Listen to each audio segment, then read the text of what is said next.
a stable girl. And 91.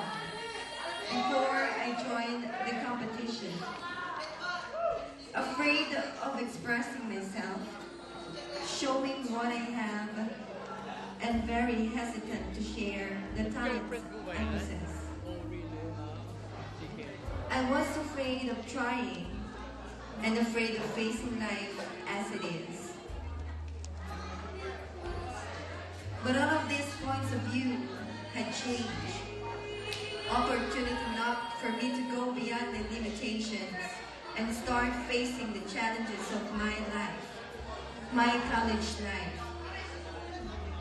The search for Mr. and Ms. ACLC 2008 brought so many changes in my personality. Winning the title made me stronger and determined. I started to trust myself and be confident of my abilities.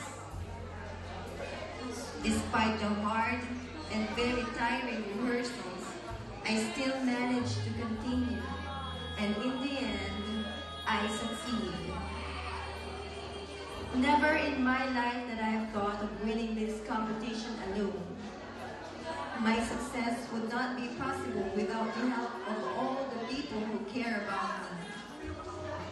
Thank you very much to my best friends, Chris Solena and Mia Bay, for helping me in my talent.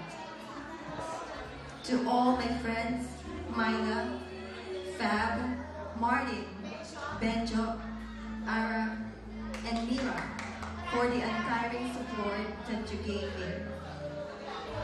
To all the teachers who developed some of my potentials, most especially Sir Jerry, for believing in my capabilities. To my family who gave their encouragement for me to do my best.